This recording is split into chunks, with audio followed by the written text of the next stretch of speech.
All right, Doug, we're here together today, and we're going to be talking about investments, investment properties in particular. So I'm excited to be here with you today. This is our first collaboration, so I'm pretty excited. And we're going to talk about Airbnbs and investment properties, the whole deal. Yeah, it's going to be great because we get asked all the time about having an investment property down in St. George. How do I do an Airbnb in St. George? Who doesn't want to be in St. George? Especially in January and February. Oh, yes. Everybody needs the summer. Yeah. Or the sunshine and stuff that way. So we're going to step through it and just kind of give you the down and basics of how to look at an investment. How do you start? Jeff is going to tell you who he is as he moves forward. Yeah, that he's the grand poobah of financing. So thank you. Thank you. Yeah. Yes, that is a great intro. Well, let me give a little disclaimer on all of this first, and then we're going to talk about us here a little bit, and then dive into the investing side. So, because we're talking about investment properties and some of the material today, I have to give you this disclaimer. All content in this presentation or spoken orally is of general nature and does not address the circumstances of any individual or entity. Nothing in the content constitutes professional and or finance advice, nor is it a comprehensive or complete statement of the matters discussed or the law relating thereto. None of the presenters are a fiduciary by virtue of any person's use of or access to this content. You alone assume the sole responsibility of evaluating the merits and risks associated with the use of the content. Your exclusively remedied for dissatisfaction with this content is to stop using it. You agree not to hold any presenter, its affiliates, or any third-party service provider liable for any possible claim or for damages arising from any decision you make based on the content.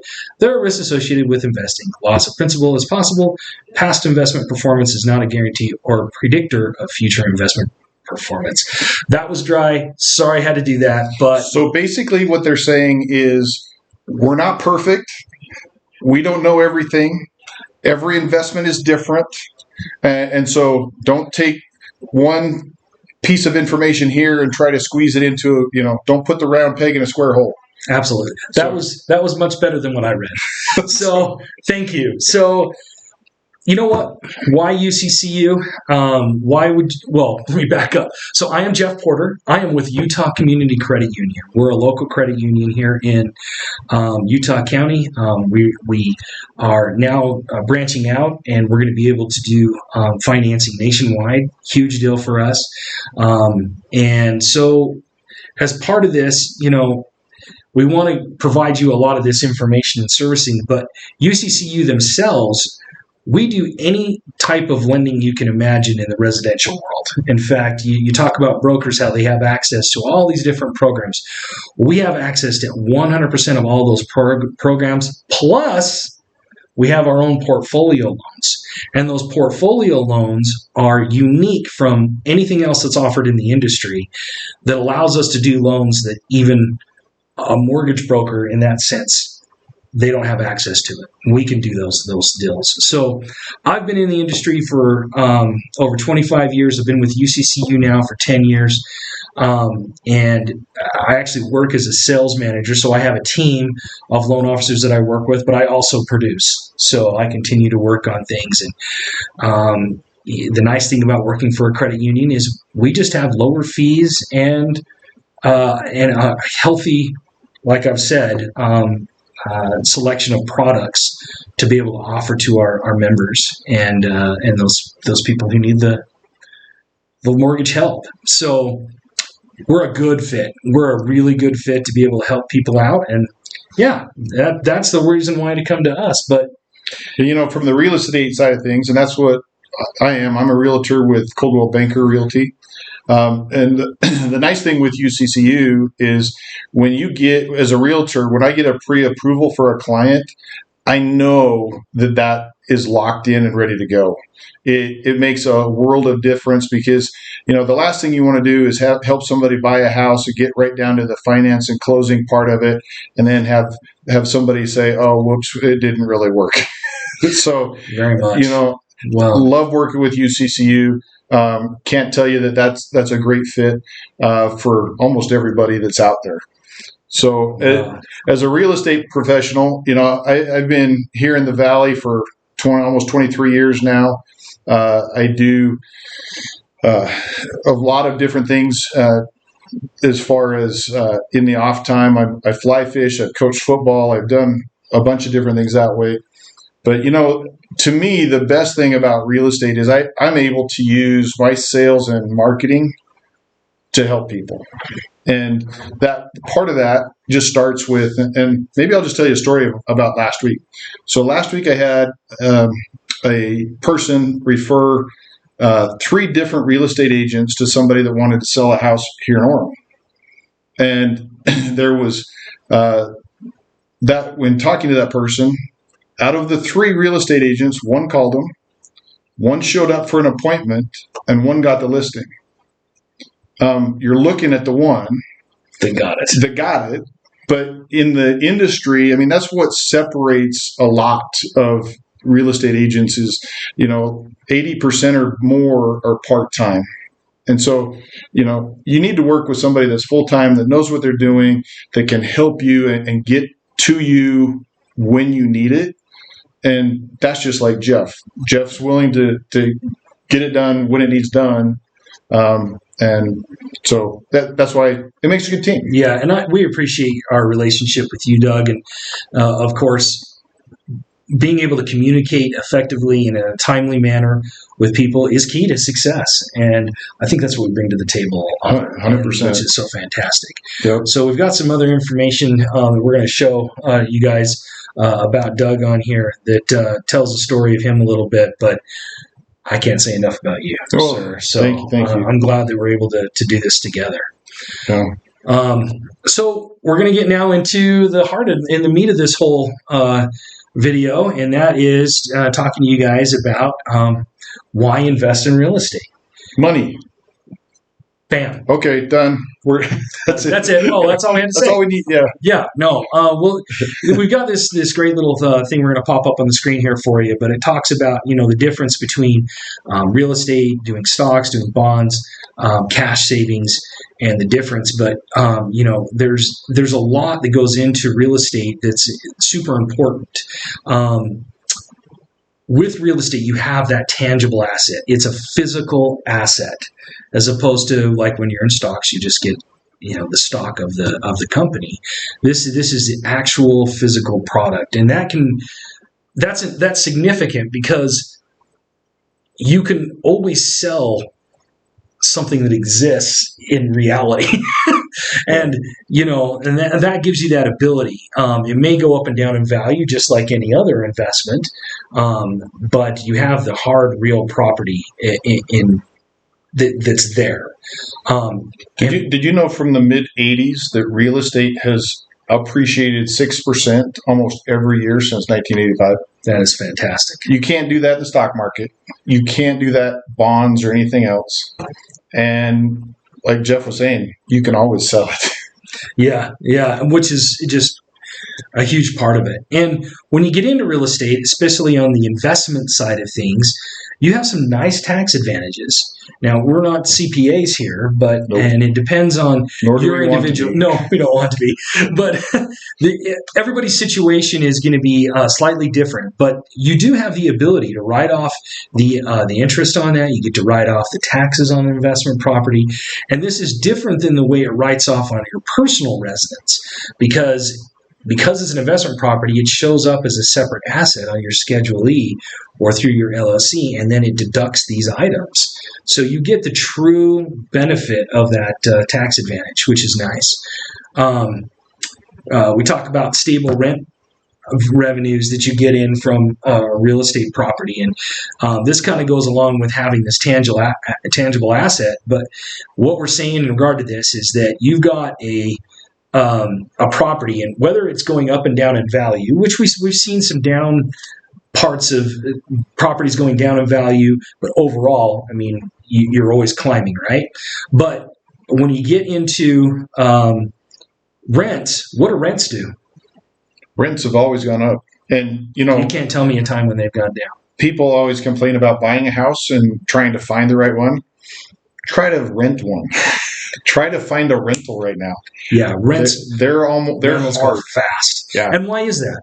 Because most properties are renting for less than what you can buy and pay the mortgage on in some cases, depending on how much you're putting down and whatnot, right? We're going to talk about that. But so you can rent out your properties super fast, really fast, and that rent's going to stay along there. So if your property dips in value, you're still getting paid the rental income. And you can hang on to that for years. And then if the property value goes back up, now you can make the decision. Do I continue to just make the money for the monthly rents? Or do I take the equity position and sell and bring in that money from the equity of the home? So you have really good options while it continues to pay. So how does that differ from if you're in a stock? Well, if the stock value goes down, you've just taken a loss. You can't continue to take the income from that because there is none. So it's a much better way of taking care of you during downtimes. And you build equity sooner with real estate as you do with other things. We talked about that because you have large appreciations that have large appreciations. Yeah, my wife and I, we bought our house in 2001, and right now it's 4 times what we paid for it. That's a pretty good. That is huge. And I think anybody that's had real estate in the last 5 years has felt the exact same way. Or like, I can't believe how much my house is worth now. Mm-hmm. But the nice thing is that we're seeing stability of values, even in our market, which is it was such a highly increasing market. You'd think that you'd see the opposite effect, but values have stabilized, and that's because of low inventory. Correct. That's the low inventory. But along those lines, the thing that worries me the most is right now that there are a lot of buyers that are just sitting and waiting. And if that interest rate hiccups at all and comes down, we're going to see a flood of buyers. So we're going to go back to where we were 2 years ago, where everybody's has to spend over what the asking price is. Values are going to go back up and skyrocket.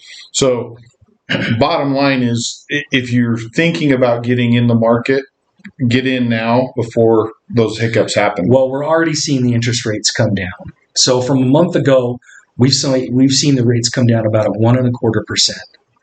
That's a lot. That's a lot. So as we're continuing to see the rates go down, we're in the mid 6s now from the high 7s. And I expect, this is Jeff Borders' crystal ball. Write this down. I think that we'll be probably within 6 months in the high 5s. And I think it's coming sooner than that, honestly. I think we're going to see the interest rates just get better and better. And the reason is we're talking about an election year. And an election year, it is just very normal for rates to get better. And Washington, D.C. wants reelected, so they're going to count on you to elect them with lower interest rates. So they're not dumb. Let's just put it that way. But that being said, I don't expect interest rates to ever be down to 3 or 2. Oh, no, that's not going to happen again. Well, it could happen again, but not in the near future. And near future, I mean, say the next 5-6 years. That's just not going to happen. But we can't. But everybody thinks it will. Everybody thinks it will. So yeah, I don't think so. Don't wait. Anyway. Yeah. So that's why. So what are the different areas of real estate investing that you can get into? Because most people think, well, I just buy a home, I rent it, I sit on it for a while, and I either sell it or I just keep getting the rental income from it. And that's one way. That's your long-term buy and hold. But there's lots of other options out there. Do you want to take turns and we'll kind of go through these different ones? Sure. Go ahead. You can do that. Well, people always talk about, is there a house that I can flip? I want to go in and fix and flip it. So like HGTV stuff. Yeah. Chip and Joanna Gaines. Here we go. We're going to just go in, make it cute, sell, and sell it. The reality is that there's a lot to that, and you need to be careful.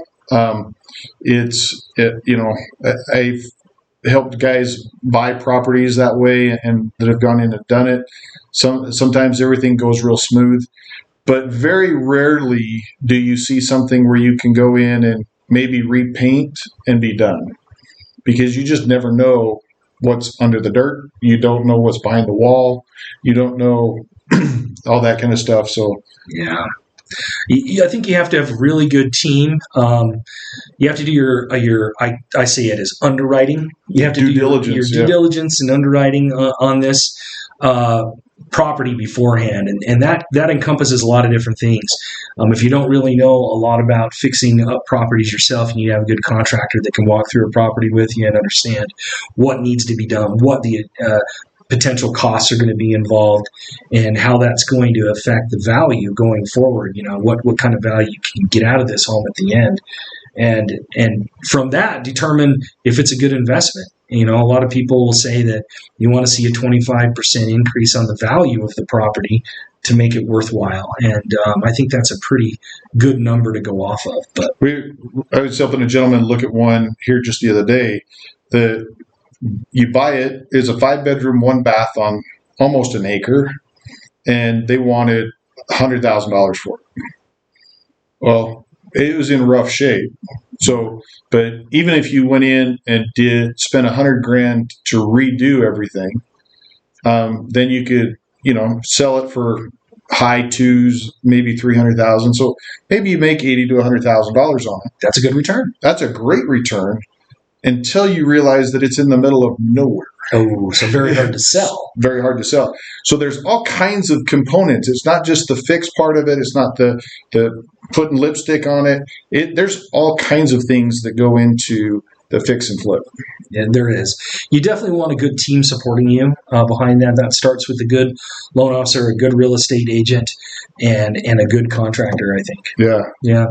So the next one is wholesaling. And this is kind of an interesting little deal. Basically, what you're talking about in wholesaling is you're never going to own the property. You're never going to own the property. You're going to get under contract, and then you're going to act as an investor, going out and finding other investors that want to take this property and fix and flip it, or do it as a long-term rental, and you're going to take a little bit of cut on that money. This is kind of where a lot of people will cut their teeth a little bit and try this out, but it's kind of a hard market to be to do this side of it, because you have to go through a lot of deals, and you have to have quite a good relationship with other investors. And so if you're trying to be an investor down the road yourself, sometimes that can get a little bit difficult, because you've positioned yourself as somebody that's selling to other people. But yeah, that's basically what it is. You're finding a property, you're getting under contract with the intent of turning that over and having somebody else take it over from you for a small cost. A lot of this is really dependent on the market, and when the market's really aggressive and there's a lot of stuff moving around, it's harder to do some of these wholesale things and some of the things we're talking about, just because the market moves so fast. One of the next ones there is a live-in and flip. A live-in and flip is just that. You buy it, and then you go through and fix it. I've got a gentleman that he wants to buy a property. It's got a mother-in-law suite in the basement, so he's going to go buy it, fix the basement, live in that while he finishes the rest of the house, and then he'll move upstairs and then rent the basement. Wow, that's a great idea. And so, yeah, great idea. So the benefits from the mortgage side of things is you get better financing if it's an owner-occupied property. And so as opposed to an investment property or second home, if you can buy and move into a home as your primary residence, you do need to live there for a year. It says that in the closing documents. But if you intend to live there for the next year and you move in, do all these fixes and get it rented out, you're going to get a better interest rate and less closing costs, and probably less money down that you have to bring in for the down payment as well.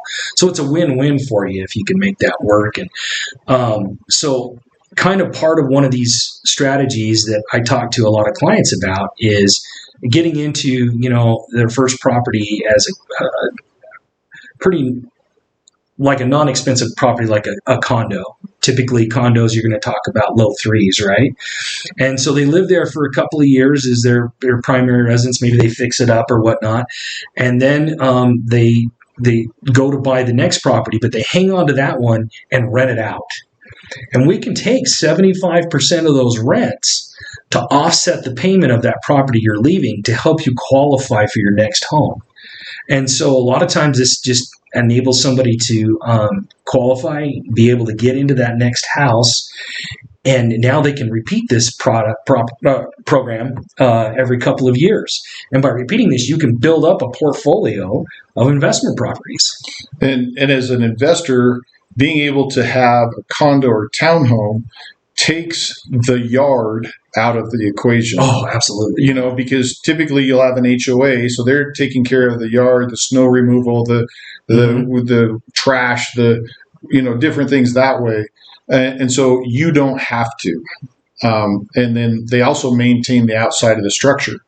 So it's a good way to be able to do that without having to be 100% buried in landscaping and other things of a house. Well, a lot of times to make your property look nice, you've got to do a lot of work on those yards. And so typically you're going to be hiring somebody to come in to do that if it's an investment property, and that can dig into your profits. So one of the ones we didn't mention here was house hacking. And this one is kind of an interesting deal where people have extra room in a property. Maybe they're not using, they have a third car garage and they don't use that garage, and they can rent that out to somebody who wants to store items, or they have a big shed or something in the back or a shop and rent out that specific area or an unfinished basement for people to store their things or bring their things over. And so little things like that to house hack and bring a little bit of income into property you own, whether that's your primary or investment, because you could buy an investment property that has a big shed in the back. Nobody's using it. Well, why not rent that out? Or maybe you have a huge yard and it'd be a great place to store RVs or something, and you could do something like that to make a little bit of extra money. Yep. And then vacation rentals, I think we hear about this quite often. And this is the Airbnb type deal where you're buying a home as a vacation or second home, say in the St. George area, for example. Yep. And then when you're not going to be using that property, maybe you want to use it just a couple of times a year, you're Airbnb-ing that out where people are doing the nightly rentals. And so that is a great way to make money on a property, but still be able to use the property. It's a great way to offset your cost. So, to be able to rent it out here and there, once or twice a week or once or twice a month, and then be able to get a half of your mortgage back in a payment. It really does give you a lot of flexibility that way. It also gives you the flexibility of being able to schedule your own vacations around that, so you still get the use of. And we'll talk more about these as we get into this a little further. Yeah. So. And then there's the BRRRR investing. So that stands for buy, rehab, refinance, rent, and repeat. So the reason why you do it in that order is you are rehabbing the property. Now you get it looking all nice and pretty. You go and you refinance. When they do the refinance, they're going to refinance this property that looks super nice that you've remodeled, and they're going to take what the rents are on that property, and it's going to value higher than what you bought it for in most cases. And then, so then you can pull, money out of that is what a lot of people do, out of the property, and then you repeat it.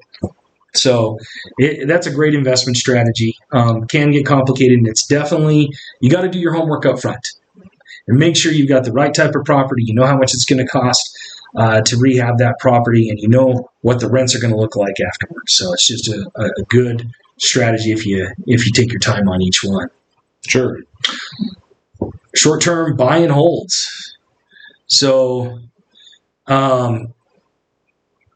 short-term is just what it is. It's kind of like with the BRRRR investing strategy, but instead of holding onto that property long-term, you you know that you're getting this property at a value, at a price that you can turn around and sell this quickly without doing much to it. Maybe it just needs just a little lipstick, maybe some paint and carpet, and that's it. But your intent is you're not really keeping this long term. You're going to quickly flip this and go to the next property. That's pretty much what that one's about.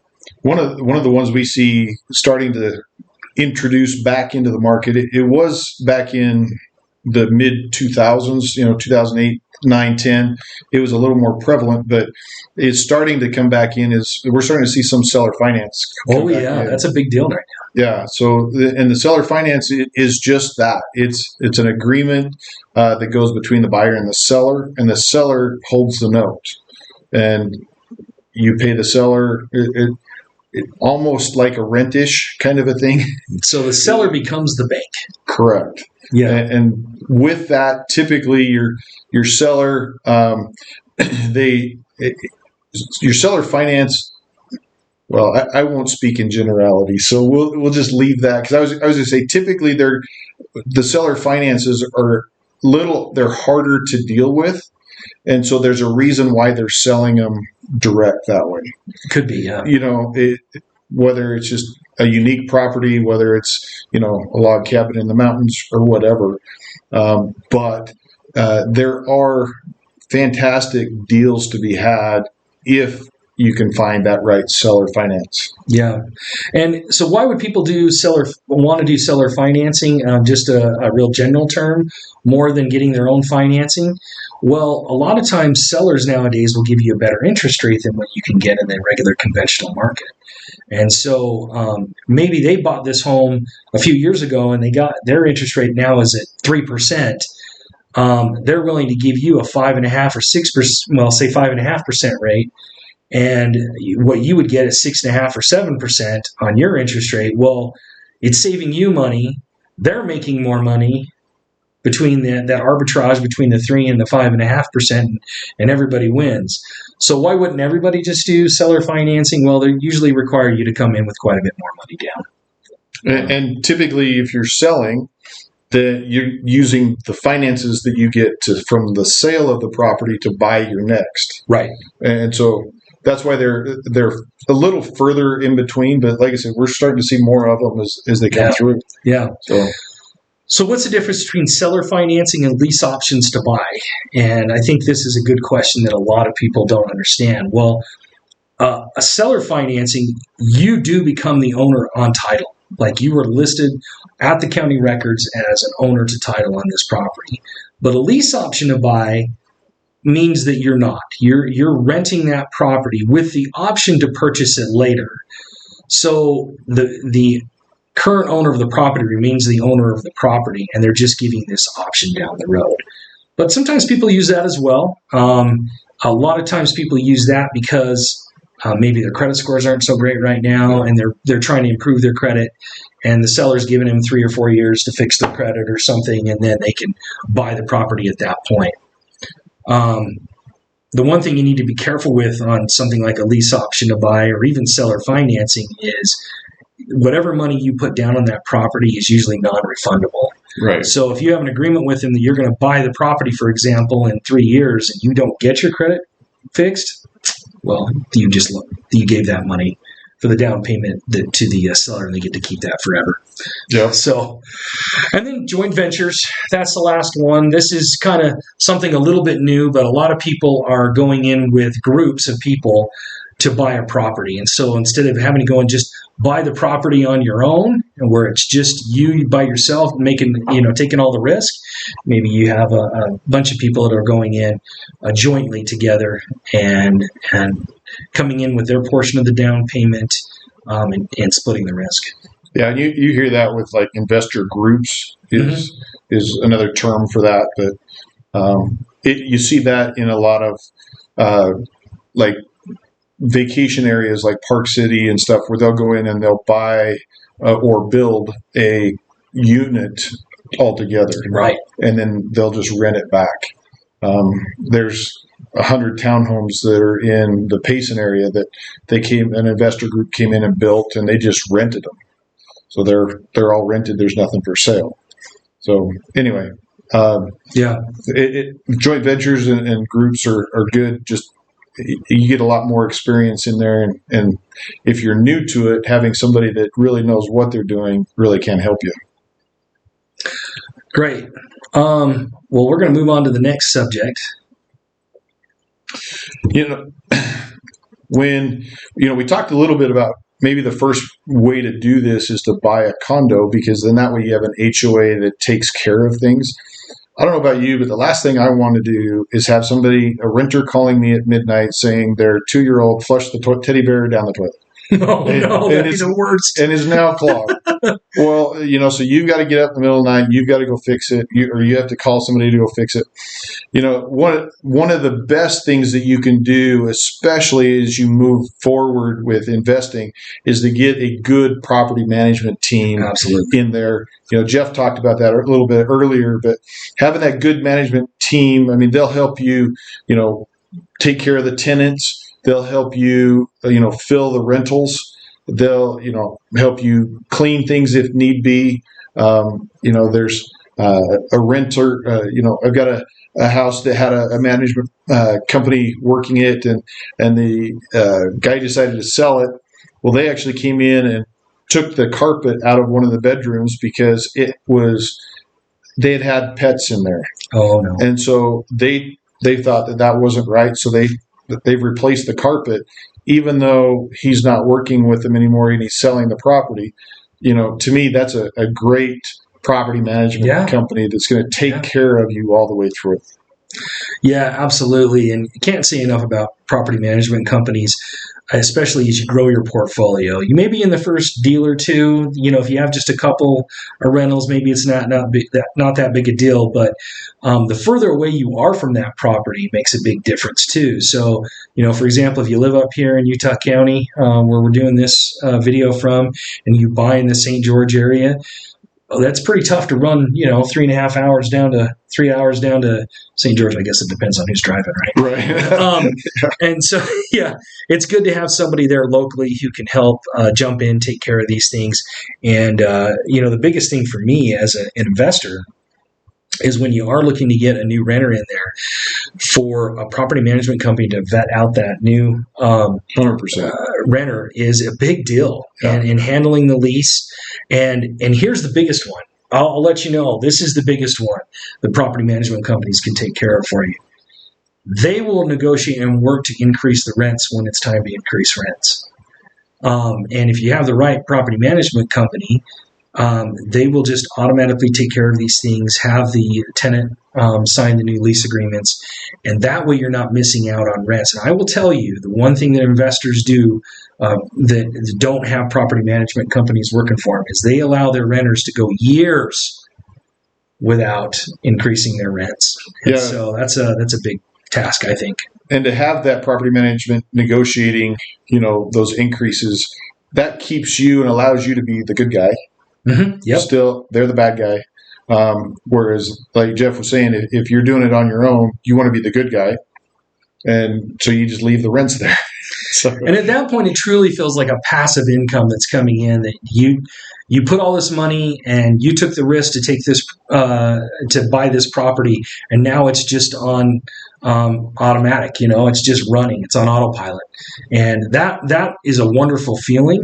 You do need to be involved in certain things, but that's when the property management company will get a hold of you and talk to you about, hey, we're having this problem or this issue and want to get your feelings on this before we move forward. So anyway, can't say enough about property management. Yeah, especially when they coordinate repairs for you. They really do a lot of different things that way. And it, especially like Jeff was saying, at distance, being able to have somebody, if you've got an Airbnb like we're talking about here a little bit, and you have people move, in for a week and then out, that management company will coordinate all that. They'll coordinate the cleaning of, and it's usually just a percentage fee that they charge, for you. So it's easy to calculate. It's not a sliding scale.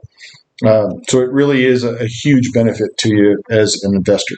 Absolutely. Well, what we're going to do now is we're going to move on and we're going to show you how to analyze a deal. and the 4-quadrant system and how that works. So we're going to bore you with math. Yes, exactly. But it's, the bottom line to all of this stuff is it has to make money. If it's not making you money, if you're going to jump in and you do some stuff and you lose money, you're not going to magically find it. So do the math, do it right, make money. Now, here's one thing that I want to say. There are different strategies, like we talked about in the beginning. There's different ways to do real estate investing. We're going to look at the different quadrants of investing, and you'll see on these whether or not this deal is right for long-term buy and hold. And then you have to think about each individual property. If that's not going to work, okay, well, maybe I'm not super interested in worrying about the long-term buy and hold. Maybe I'm looking for an equity position where I'm going to fix and flip it or something like that. But we're going to look through some examples. So the first one we have here, this one is actually in a different state. This is in Indiana. So first, before we do that, okay, examples is what the term that Jeff used. So these are examples. These don't exist right now. They're correct. They're just examples. So follow along. The slides are there for you. So yeah, we'll go through this one. So this one, $299,000 purchase price, 3-bed, 4-bath, built in '93. And then we've got the 4 quadrants. The 4 quadrants are cash flow. I think everybody understands what that is. It means for your monthly outgo minus the rental income, what does that look like? You also have appreciation, and that is how much is the value of the home going to increase year over year. Your tax benefits, because this is an investment property, you do have direct tax benefits associated with the property, and your principal buy down. So principal buy down, what that means is you have a renter who is paying your mortgage payment for you. That mortgage payment has a principal and interest portion that goes to that payment. So we're going to say the principal is actually paying down the mortgage. And at the beginning of a loan, you're going to pay less in principal and more to interest. And then as time goes by, you have more and more to principal and less to interest. That's the way more loans work. Well, the nice thing with this 4-quadrant system is it really does show you and breaks you down that it's not just, I think a lot of times investors get stuck on cash flow. Right. And there's a lot more to this. One of the quadrants there is appreciation. Like mentioned earlier, real estate's appreciated 6%, over the last since '85. Yeah. So if you're buying something and you can get an additional 6%, the value goes up 6% every year. You have that for a couple, 2 or 3 years. You've got a nice little nest egg in just the appreciation alone, barring any of the rents or any of the other stuff that you're doing. Right. Okay, so here we go. Here's our first one. Here's the purchase price is $299,000, and this is an example. I did this this one quite a long time ago, and so at the time interest rates were at 5%. But it's an example, so. And the house is $299,000. That would be gone like within seconds in Utah right now. Yeah. Now, Indiana is a different market, and they have had lower purchase prices. But anyway, so 20% down on this is $59,980. That's what you typically would have to bring in for an investment property. You got closing costs of about $5,000, acquisition of $6,000. So your total into this property would be about $70,980. Now, this is on the left-hand side. So we'll keep going down that column.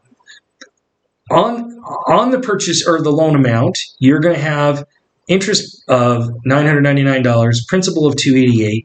You got taxes, property taxes that you have to pay every year, and they equal $101 a month. You got insurance we estimated in $125. And on this one, we did a management fee because it's out of the state for $250, and we even said let's put some money away for maintenance. Okay, so we add up all of that, and we equal $1,864. In Indiana, you could rent that for $2,500. So now you've got this beautiful cash flow of $635 a month. You times that by 12, and you get $7,600. And then to determine what your return on that is, you got to say, okay, that's how much I'm making per year, but I put in $70,000, so that's a 10% return on my cash flow. Okay? 10% is pretty good. That's huge. I mean, this is a great example It really of real estate investing that you'd want to get into. No. So the next column over, we'll just go to appreciation next. This one I was even more conservative. Instead of saying 6%, I said 5%. Well, that works. Okay, that works. So we did 5%, and that's about just under $15,000 a year in appreciation. So you can see how this adds up. In 3 years' time, you got almost $45,000 right in additional value in this property. Yeah. That is really hard to do in the stock market. I'm telling you, it is. So then you take that 15,000 and divide it again by your 70,000 that you went into to buy the property. Yeah. And then you end up with 25%. 25% back. So now we've got two categories that equal over 35% return on your money. That's pretty good. Any investor would be like, oh my gosh, 35%, that's a no-brainer. Let's just get into this investment, right? Right. There's two more categories. There's two more quadrants here. So here's your tax benefit. And this is interesting to a lot of people because they don't understand how it works a lot of the time. But you take the depreciation, and what's interesting about depreciation is you only depreciate the structure, not the land it sits on. So even though the purchase price was the $299,900, what we did is we said we're going to depreciate $254,915. That ended up being what the structure was on this property. So in the accounting world, there's 27 and a half years that you can depreciate your property. So we divide it by the 27 and a half, you get the 9,200, and then we said in these scenarios we're going to say that you're in a 25% tax bracket. Now, everybody's going to be in different tax brackets, so you need to check. But that's our example here. You're in a 25% tax bracket. So now you get $2,300 off that you can write off in expenses. You also have your mortgage interest that you're paying. So if you look over on the left-hand side of the full column, you've got your interest at $999. We're going to times that by 12, and then times that by your 25% tax bracket, and you got almost another $3,000, $2,999. So those two added together give you your total tax benefit of $5,300, which is another 7.5% return that you're getting in this investment. But it's through savings in your taxes, which I think not a lot of people understand. So you have the value of the house going up, and then you're depreciating so you get the benefit of both directions. Both directions, yeah. Yeah. So and that's huge. And the difference is if you know anything about a little bit about taxes on a personal property, you've got this the way taxes work now. You've got this automatic amount that you can write off, or you can itemize. If you can't itemize enough to get to that total amount, I don't know what it is, 24, 25,000 or something, then you're not taking advantage of that depreciation, of the interest expense and taxes that you can write off on your personal residence. But that's not the case in investment properties. Investment properties, there isn't a minimum. You just automatically get to write this down. And so that's huge. Yeah. It's huge. So now we're at three categories. We're 40, what's that? Almost 43,000 or 43%, sorry. Yeah, so that's huge. And then the last category is your principal pay down. So again, you go over to the monthly payments. You've got this renter who's paying your payments for you. And that renter, each time they make a payment, they're reducing the balance on your mortgage. They're paying down your mortgage for you. So in this example, we've got $288 as a principal reduction. We times that by 12 months. That's another $34.59 per year. Divide that by the money you invested, and you got another 4.9% return on your investment. So your total return, when you take in the four quadrants, you get a 48% return on your money on this property, and that's just the first year. Mm-hmm. And that's buying it as an investor. If you bought that as your own home and did one of the other ones that we talked about where you moved in, you could actually decrease your money down because it's your primary residence.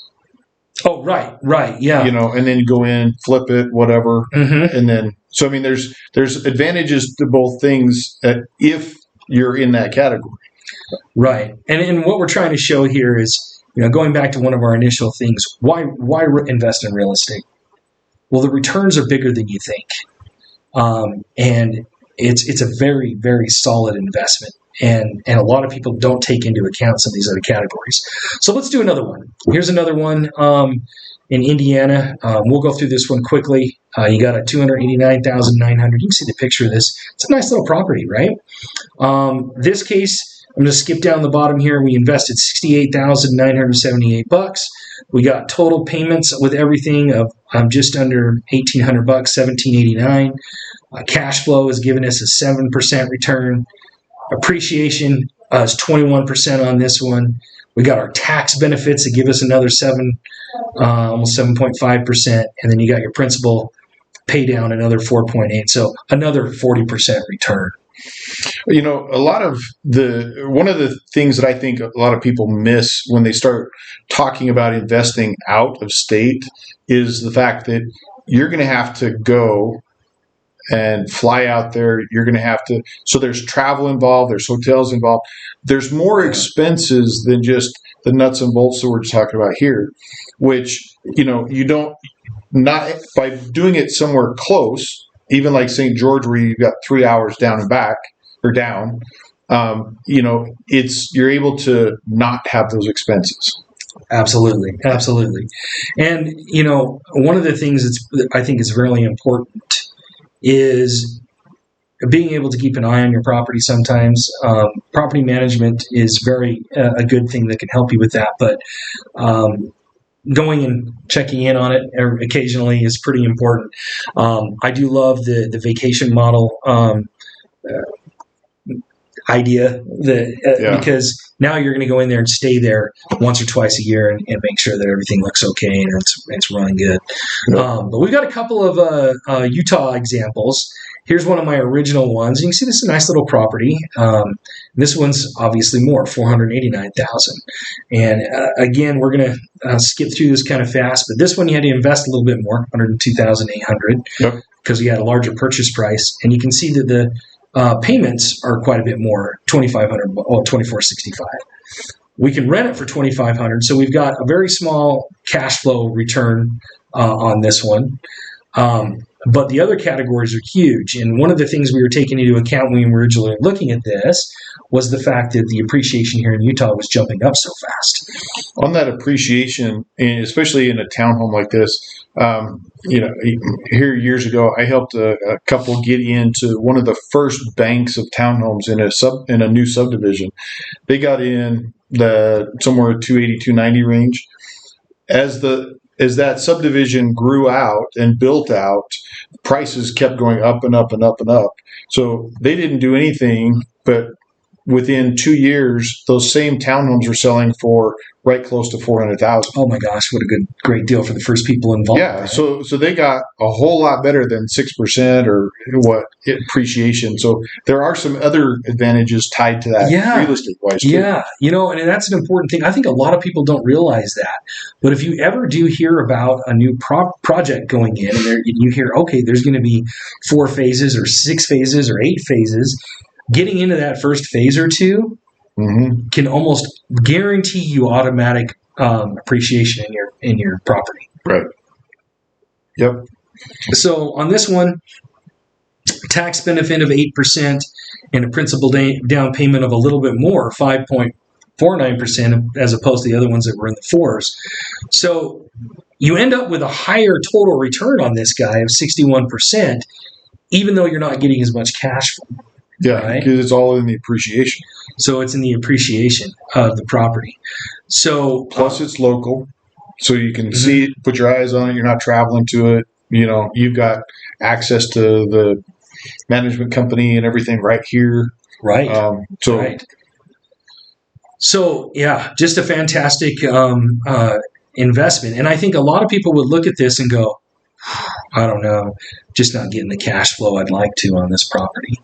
Okay. And that's been kind of the standard because a lot of people were spoiled for so long about cash flow. If I wasn't going to make $200, $300 plus a month in cash flow, I'm not interested. Whoa, well then think of all the properties that you just missed out on that appreciated by 15, 20, 25% or more. and you had that equity position that could have made you a lot of money. Right. I know I regretted it on a few deals. So that happened to me. We didn't miss. I didn't miss anything. We never miss. So we got a couple of options that are going on today down in Hurricane, Hurricane. So if you're from Thule or Duquesne or Schwab County, anyway, just kidding. We're from Utah. We know how to say them. But in looking at a few of these, when you look down in St. George specifically today, the city of St. George is very, very specific about Airbnbs. So you need to have somebody that knows what they're doing. St. George literally has neighborhoods that can and cannot be Airbnb, and there's not very many of them in St. George proper. But you move to Hurricane, and Hurricane is a lot more liberal with your Airbnb and your rental stuff. So you're going to be able to find them. And quite frankly, they're right next to each other. It's like Provo and Orem. They're really close. So St. George is not the only city across the nation that has done this either. This is a very common thing where a lot of cities have locked down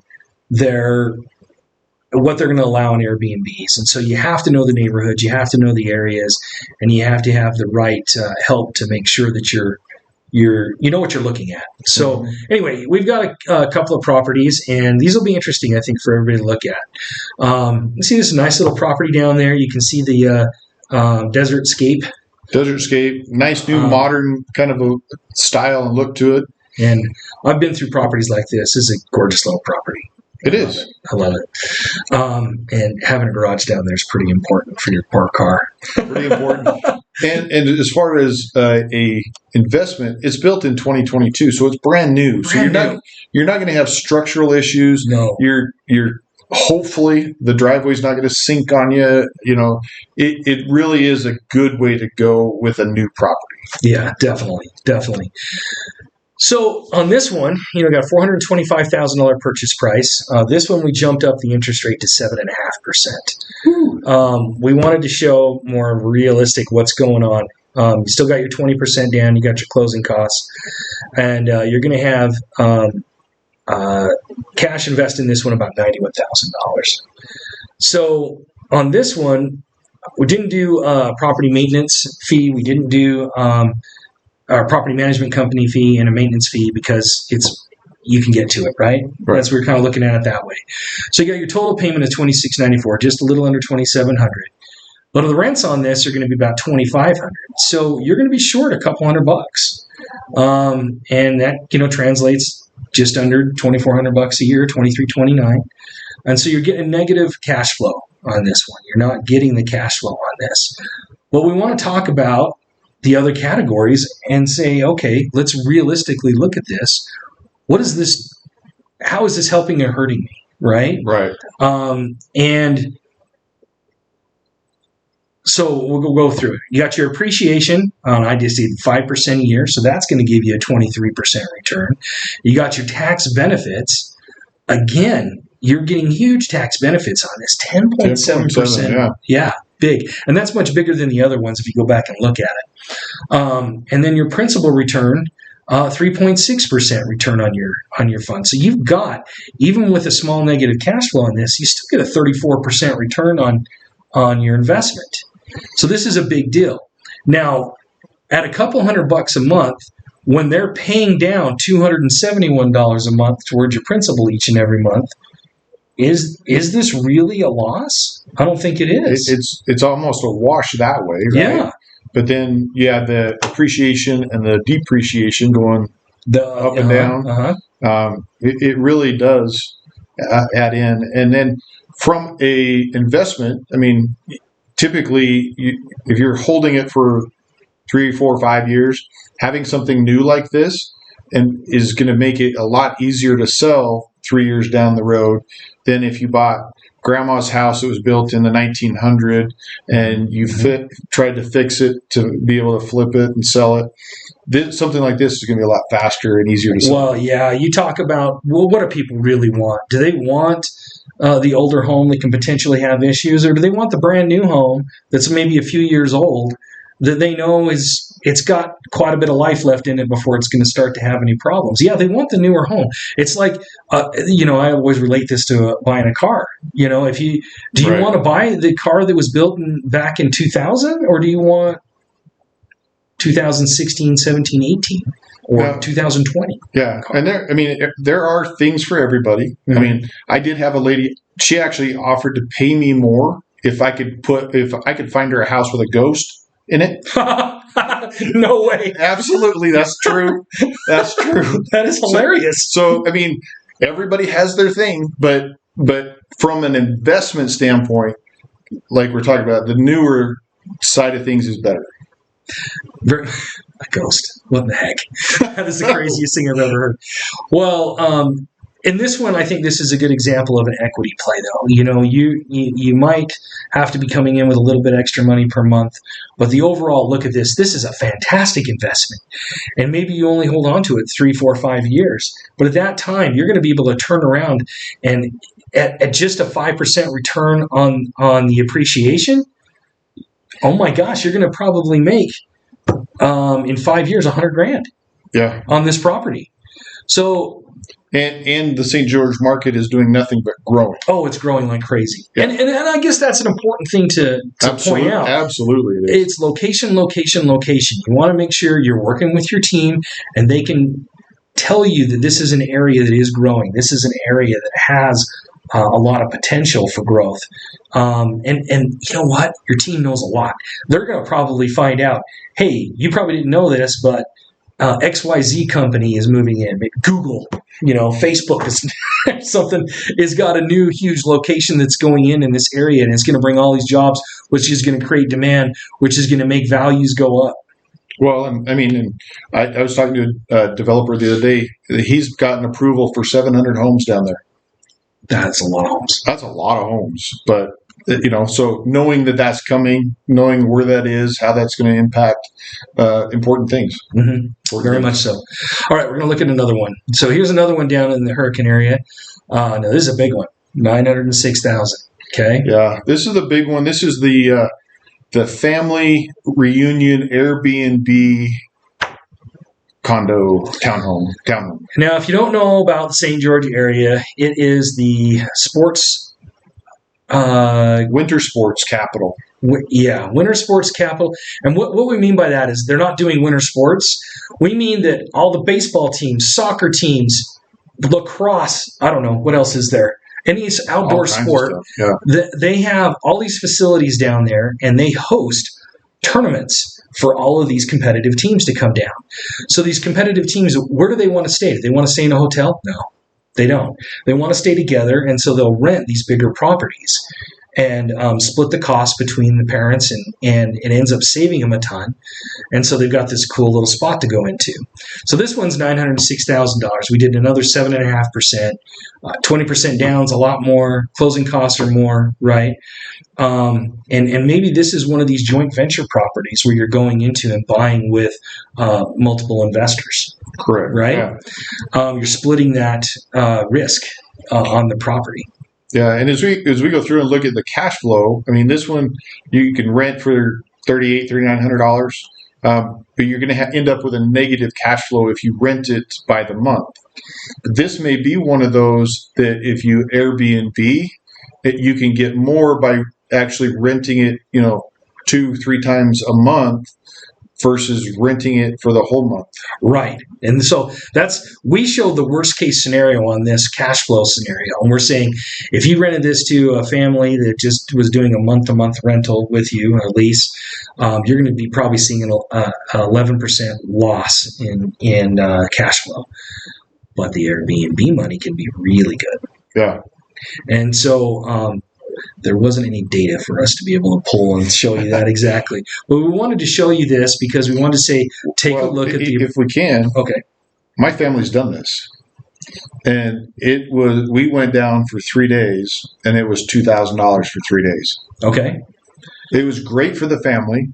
It was some of those townhomes, they have the pools and different things for everybody to do. They have your washer and dryers typically in there. So yes, if you're hiking or camping, we did an Airbnb. We had a son playing football, and they played football down in St. George. So rather than having everybody drive all night coming home, we just got an Airbnb. Well, if anybody's ever been around like sweaty football equipment, it's nasty. It's bad. And so to be able to have a washer and dryer, throw everything in it, and not have to smell that for 3 hours coming home was fantastic. Yes, almost a must do, right? Almost, yeah. But so there's all kinds of advantages that way to those Airbnbs. Yeah, and so let's go back to your example. So you rented that for 3 days for $2,000. Yep. Let's say that's all you get is 3 days a week for 4 weeks. That's $2, $4, $6, $8,000. Right. So that's only 3 days of the week. That's it. Right. Thursday, Friday, Saturday, or Friday, Saturday, Sunday. Right. And but you're able to do that all every week of the month. Now you've got a huge cash flow.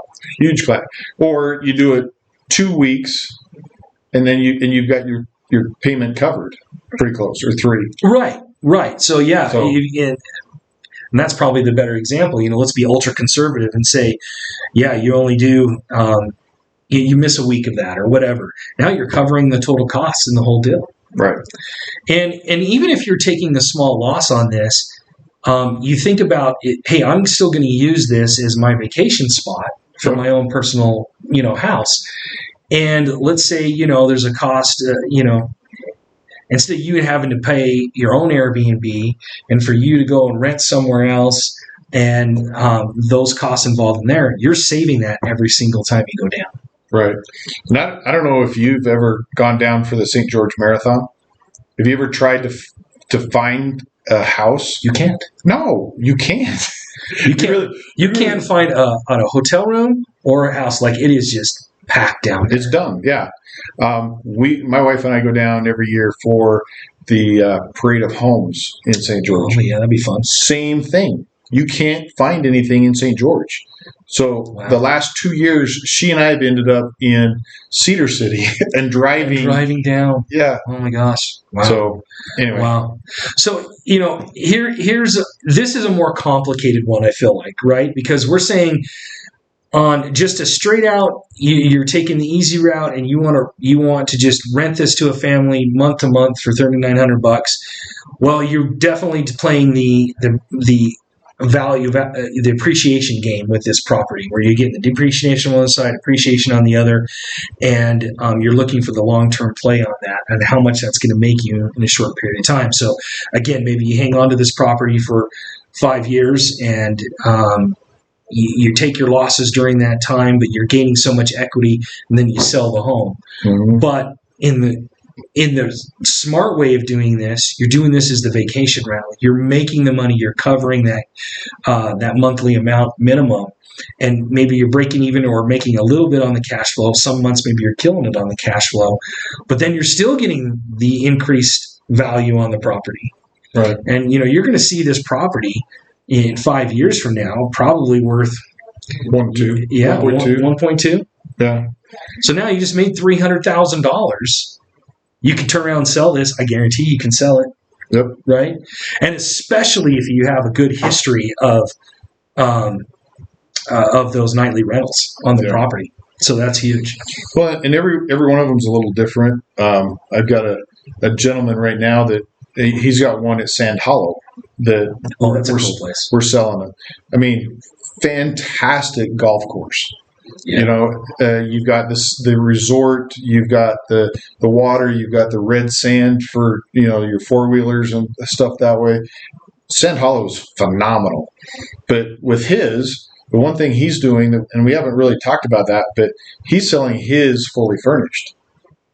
And so for an investor to come in, you literally could buy it and turn on the Airbnb. Turnkey. Yeah, Turnkey. tomorrow. Done. You don't have to buy anything. You don't have to buy TVs or patio furniture. It's all there. Yeah. And so there are some things like that really do work.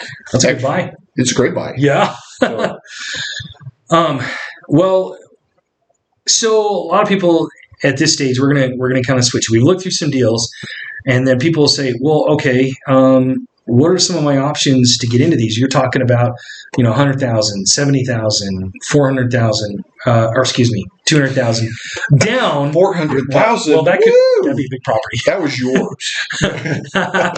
So how am I going to get that? And one of the things people have done is they've leveraged their home equity in their personal residence, or maybe they have other investment properties and they're trying to leverage some of that equity too. And there's different ways you can access that equity. You can do a full cash out refinance and do it all as a first mortgage. But most people have a pretty good interest rate on that first mortgage, so they'll leave the first mortgage alone and they'll do a home equity line of credit or a home equity loan. And so, if you have a property, and this is just a quick little example, you can go up to 85, 90% on home equities. 85, 90% of the value of the home. So in the case here, let's say you got a property valued at 400,000, and if you can going up to 85% of that is 240,000. I'm not sure if that number's right. Oh, I'm sorry, 340,000. I was looking at the wrong line. 340,000, and then in this example, you owe 160,000. So 340 minus the 160 gives you an ability to pull $180,000 out on a home equity line of credit. Now, what's cool about that is I would recommend to anybody to have a home equity line of credit just to have it. And the reason being is you're not going to pay any interest on that until you take the money out on it. Mm-hmm. But when you want money, no one wants to give it to you. But when you don't want any money, everybody wants to give it to you. That's well said. It's the weirdest thing. But so while you're in a good position, I would recommend getting a home equity line of credit just to have it anyway. You never know if an emergency comes up or a really good investment opportunity, whether it's real estate or something else. It's a good opportunity to have that, and you can use that. And to be an investor and get into that first property. Now, it's important, I think, to note that you're going to have a payment on that home equity line of credit. So you need to know what that payment's going to be, and you need to know how that cash flow or the total investment of the property, how that's going to pay out. If it's an equity play, you need to know that, okay, I can make the payments on that home equity line of credit, or I can roll the interest and pay the interest payment through the home equity line. But what does that look like down the road? How much am I going to owe? What's my exit strategy? And so you need to have these discussions with your loan officer, with your realtor, decide what that exit strategy is going to look like and make sure it's the right thing for you. Typically, I would say with the home equity line of credit, you don't want to use it as a long-term solution, but it's a great short-term solution. And in a perfect scenario, you use the home equity to buy your Airbnb property, and then the Airbnb property, if you buy it correctly, it pays for both the home equity loan that you're paying back, as well as the loan for the property that you just bought. Exactly, and that's the best case. The base case scenario. Yeah. That's what you want. But don't let that, if that situation doesn't happen, don't let that be the end of it. Do explore the rest of the options and what this investment really looks like, because you don't want to cut off your nose to spite your face, as they say. Yep. Right? That's true. Be open to the different options and possibilities. Everything is risk. And so if you feel like the exit strategy is you've taken the risk as much as you can out of it and you feel comfortable with it, it's a good way to go. And then I wanted just to talk about cost segregation for a second. Okay. Cost segregation is a really cool accounting way of doing things. This is an advanced strategy as you become an investor, and this really helps people that are self-employed. Okay, so those that have a lot of self-employment income, whether it's through real estate investing, or maybe it's their primary job and they're doing real estate investing on the side, or they have other businesses. Cost segregation can allow you to depreciate the property in advanced situation way faster than 27 and a half years. Maybe you'd be able to do the entire depreciation in 5 years, 7 years, 10 years, something shorter. And so because that depreciation is so much higher, if you go back to the four categories, the four quadrants, now that return is much bigger. And what that's doing for you is if you have all these gains in this other part of your business, but you have this paper write-off in depreciation that isn't a real cost of something, you can offset the income and reduce your tax liability. That's huge. It's huge. I can't really get more into than that. We're happy to talk about this, more to you, but this is really a CPA or accounting deep dive. It is. It's a deep dive, but and every property is different, and that's why you really need that professional. And we've talked about having the team. Having a really good CPA absolutely around is critical. A fantastic part of this because he can also help you, or she, he or she can help you decide whether an LLC is right for you, and how to tie all that together, how to do the best tax strategy for the properties and what you want to do. So make sure your team is solid. Right. So going along the same lines of having a good accountant, 1031 exchange. Have you ever heard of a 1031 exchange? No, we're good. A 1031 exchange. 1031 exchanges is awesome. Basically, it's a going along the same lines as we were just talking about with the CPA. There's something called a 1031 exchange. I think probably somebody's heard this a little bit out there, and they've heard something about you can save taxes or something.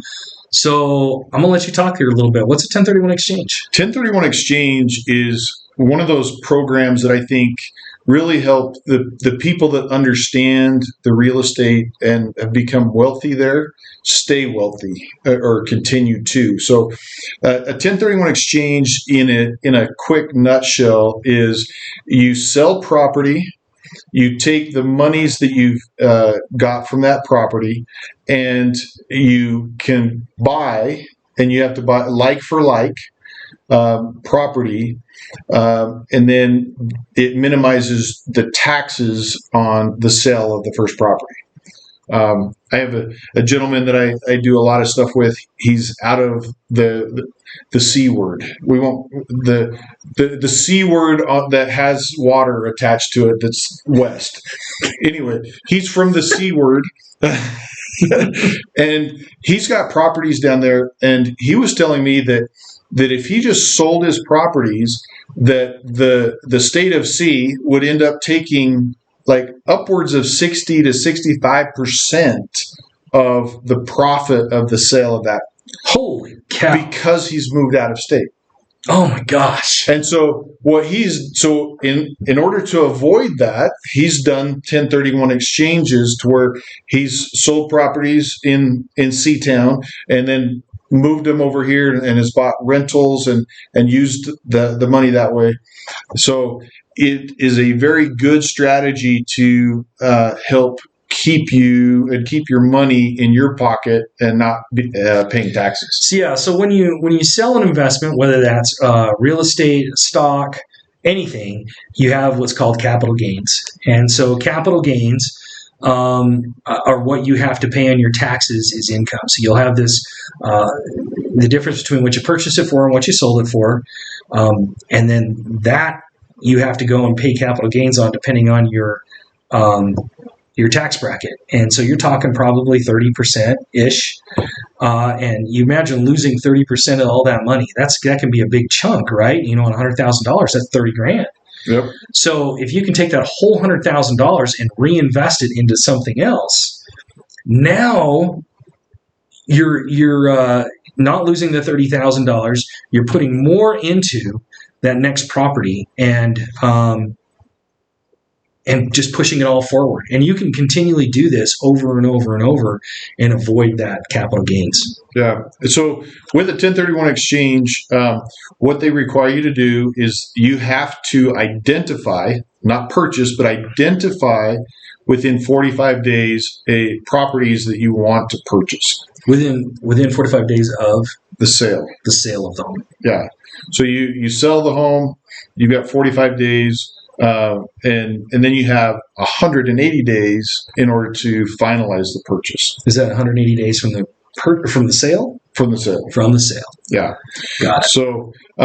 So again, this gentleman from Seatown that we were talking about, he actually came into town, started calling real estate agents, and started with the A's, and 3 days later gets to the T's. So called me, and I did something really weird that most real estate agents don't do. I answered my phone. Unbelievable.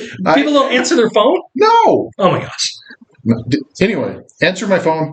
He had a 1031 exchange. He needed to spend his 1031 exchange, and he was down. He'd already wasted 42 days. He had 3 days. Oh my gosh. To identify these properties and get them under contract so that he can move forward.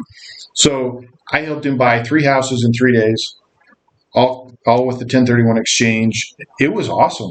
Nice job. That's awesome. But it was all from answering my phone. You answered your phone. Yeah. That's all it took. And he went from A to T before he got someone to answer a phone. Yeah. Unbelievable. Yeah, it is. And that. Listen, everybody, you don't have to call from A to T. You just start with Doug Tarter, and you're good to go. Anyway, but with your 1031 exchange, like we've hammered on a little here, there are tax implications, there are tax strategies, there are tax things so you really need a good CPA, a good personal CPA. Well, there are 1031 exchange companies, and you need to use them. They usually cost about $750, I think, and they will handle the transaction, because to do a 1031 exchange, you can actually never touch the money. Right. Meaning the money has to go from the sale of your property into the 1031 exchange company. Then the 1031 exchange takes that money and puts it in to the next property you're buying. If it's somewhere within that transaction, the money enters your account, you no longer are eligible for that 1031 exchange. And typically with a 1031 exchange, when you buy something new, you have to own it for 2 years to avoid the tax problems. And that's why earlier I was saying, you get into a property, you're there for 2 years. Yeah. It's just an important thing to think about, at least a 2-year period with owning a property to be able to be okay with these 1031s. Yeah. Well, holy cow, we've gone through all kinds of stuff. But there's other things that you need to look at, in the real estate world itself. There's a 3-letter buzzword that is either brings a warm fuzzy or acid reflux. It just depends. One of the two. It's never in between, but it's an HOA. That means homeowners association. Yep. I just saw an article today. 80% of new homes are now in a homeowners association nationwide. Right. You're going to deal with one more than likely. Yeah. And homeowners associations, they have their purpose. They typically keep things better for the community, to where they keep the yard art off of the neighbor, so that they're not trying to rebuild 4 cars in the front yard, those types of things. They can be very specific. My mom and dad bought a house in a new construction house. The HOA required them to put in 4 trees that were 3 inches in diameter of one of these 6. And when they mean 3 inches, they don't mean 3.5 or 2.5. Correct. They mean 3. Yeah. And so it was very specific. So sometimes I think that's where the negative comes, is they can be very specific. But from an investment standpoint, like we talked about, having that HOA really does benefit you, because they help take care of the property. Yeah, they'll help your property appreciate better than in other communities. I would agree with that. So as you're looking at things, the HOA has a monthly fee. They have a transfer fee, and and that transfer fee can be anywhere from a couple $100 to $1,000. Yeah. And what that transfer means is when ownership is changing hands. So when you go to buy a home, there's usually a transfer fee from the previous owner to you, and I don't know. It's about grabbing your money a little bit. It is what it is. So one of the other things to look at when it comes to the real estate is especially when you're looking for that deal is the days on market, DOM. The days on the market show you how long it's been for sale. So the longer it's been for sale, it goes to say that you might be able to get a better deal because it's been on the market for a while. Yeah. So special assessments are something to look at. Not necessarily a bad thing, but frustrating as a new buyer if you don't know about it, right? Correct. Had a couple that bought a townhome that the whole area had a special assessment because they were going to redo the stucco on the outside of all of the townhomes. And so you had your HOA fee plus another component because of the special assessment. And that could be special assessment from the city, redoing the roads, putting curb and gutter in, whatever that is, or the association itself. We talked about the neighborhoods and the Airbnbs, make sure you can do that. Yep. Amenities like a swimming pool. When it comes to like St. George, in the summer, everybody wants a swimming pool. Oh, because it's so hot. Yeah. Yeah, it's hot. But from an investment standpoint, that could be a plus or a minus. Yeah. Because if you're going to Airbnb something with a pool, you have to make sure you've got the insurance. 100%. Because you don't want an accident happening in the pool, and then you're going to be liable for it. Yeah. So there's that. Swimming pools are kind of an interesting thing because people either love them or hate them, and there's not anything in between. So again, as you go back to your exit strategy and you're going to sell this property with a pool, that you're limiting your buyers by probably about half. Mm-hmm. In St. George, they're a lot more prevalent with pools versus like up here in Salt Lake or Orem. But anyway, just something to look at is those amenities. With your HOA, do you have a clubhouse? Do you have a pool? Do you have a gym? Do you have access to the golf course? What is it that comes with it? And then again, your inclusions of like we talked about the one in Sand Hollow that's including everything, all the furniture and everything, or is it going to be empty and you've got to now purchase another $10,000 worth of furniture to fill it? So all of those things would play into things to look at and to bounce back and forth with your team so that you really know what dollars and cents, because again, if you're not going to make money, don't do it this way. Yep. So I think the last line on here is it truly is all about your dollar. And you mentioned that at the very beginning of this whole thing, and I love that we're ending with that. Right back at it. Yep. It's not about our money. It's about your money. So make sure you've got a great team. Here's our information. If you would like to have the whole slide, just drop us a message. We're more than happy to send you the whole slide and the whole information.